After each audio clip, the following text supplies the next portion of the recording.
Le fonctionnement d'une articulation nécessite deux muscles qu'on appelle les muscles antagonistes, un muscle fléchisseur et un muscle extenseur.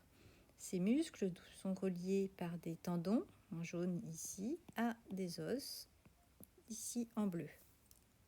Lors d'un mouvement de flexion, le muscle fléchisseur se contracte, il se raccourcit et tire via le tendon sur cet os qui va donc remonter et permettre ce mouvement de flexion. Pendant ce temps-là, le muscle extenseur, lui, est relâché. Il ne tire pas sur le tendon. A l'inverse, lors d'un mouvement d'extension, à ce moment-là, le muscle fléchisseur, lui, est relâché. Il ne tire plus sur le tendon ici, alors que le muscle extenseur, lui, se contracte, il se raccourcit, tire sur le tendon et permet le déplacement de l'os dans un mouvement d'extension. À l'intérieur des muscles, il existe des structures qui vont être capables de détecter la longueur des muscles et qu'on appelle les fuseaux neuromusculaires. Il peut en exister plus d'une centaine par muscle. Ici, on en a représenté un seul pour des raisons pratiques. Sur cette représentation schématique d'un muscle, on retrouve les tendons de chaque côté qui attachent l'os au muscle, les cellules musculaires squelettiques ou myocytes squelettiques qui sont de grandes cellules allongées qui font la longueur du muscle, qui possèdent des striations ici qui correspondent à l'organisation des filaments d'actine et de myosine en sarcomère. Et puis des noyaux, ce sont des cellules polynucléées avec des noyaux qui sont repoussés à la périphérie du cytoplasme des cellules.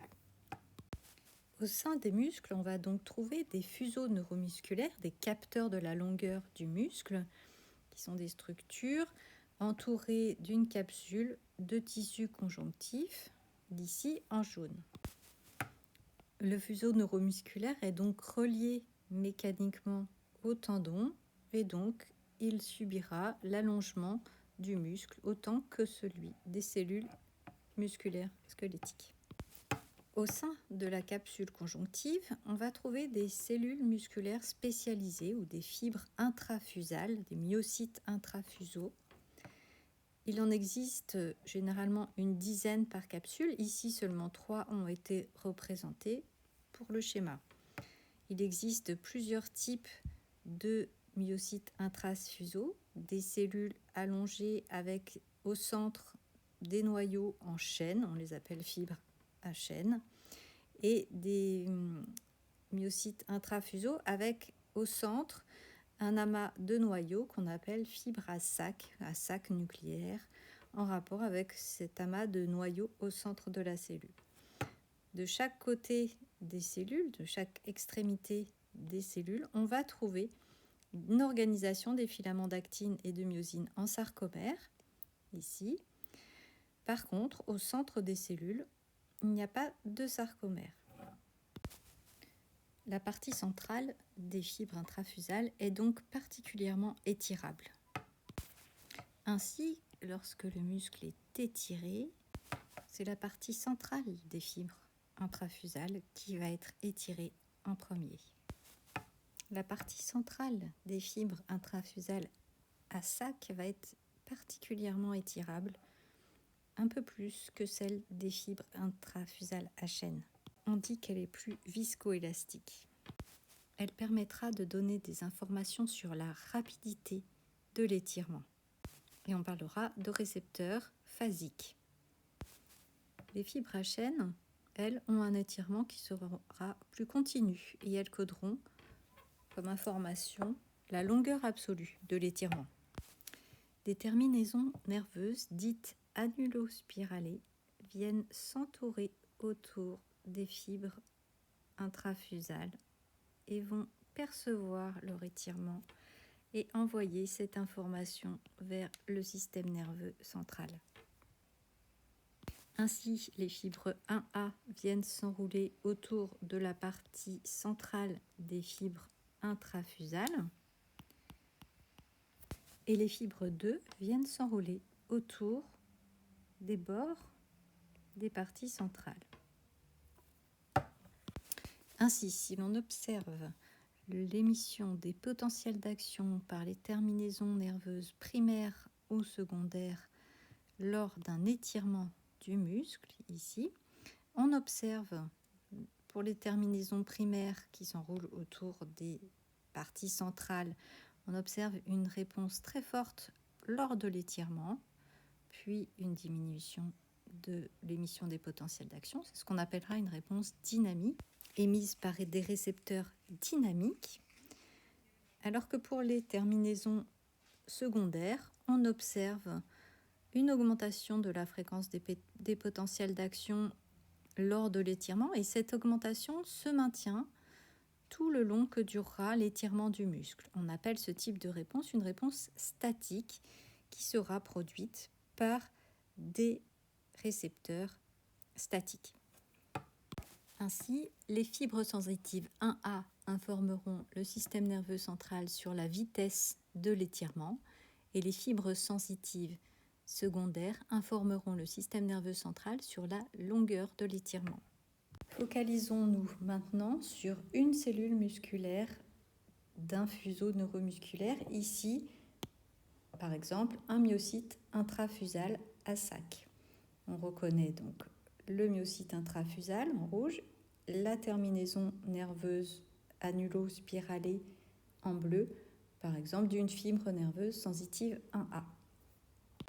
Lorsque ce myocyte est étiré, lorsque le muscle est étiré, que le fuseau neuromusculaire est étiré, le myocyte intrafusal est étiré, et nous avons vu que particulièrement la région centrale de ce myocyte intrafusal à sac était très fortement étirée en premier lors de l'étirement du muscle. Nous allons voir comment est codé cet étirement du muscle par la terminaison nerveuse annulospiralée, par exemple ici de la fibre sensitive 1A.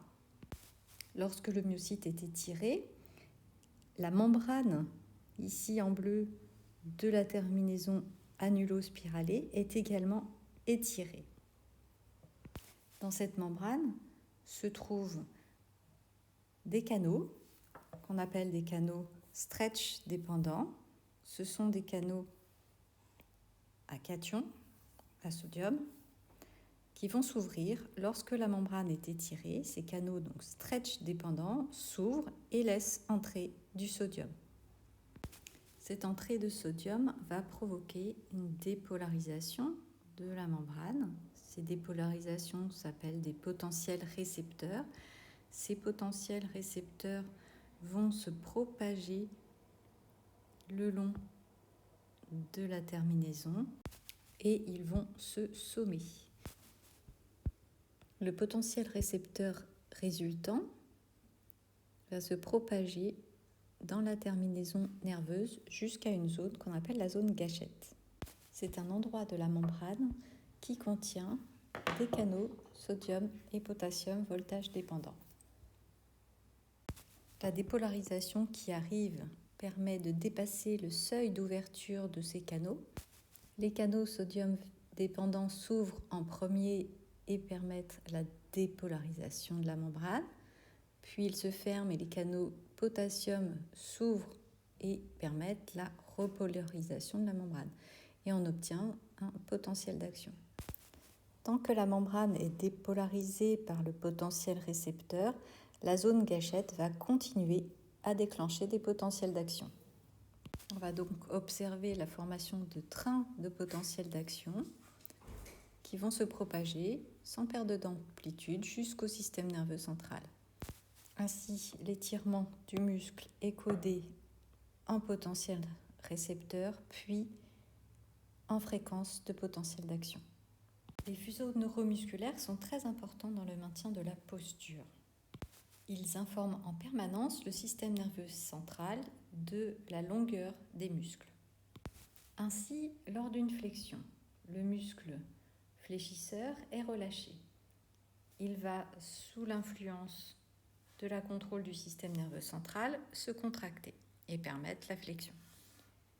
Le système nerveux central, via les motoneurones alpha, va envoyer des potentiels d'action sur les myocytes squelettiques et commander leur contraction.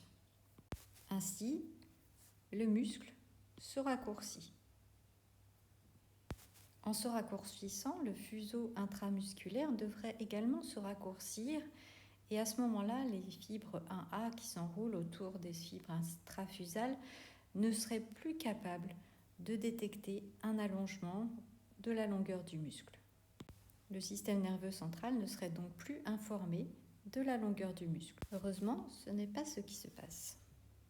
En même temps que les motoneurones alpha sont activés et provoquent la contraction des myocytes squelettiques, il y a une coactivation des motoneurones bêta qui, eux, excitent les extrémités contractiles des fibres intrafusales et provoquent un raccourcissement des extrémités. Lorsque ces extrémités se raccourcissent, en haut et en bas, cela provoque au contraire un étirement des parties centrales qui reprennent leur position initiale et deviennent à nouveau sensibles à l'étirement du muscle.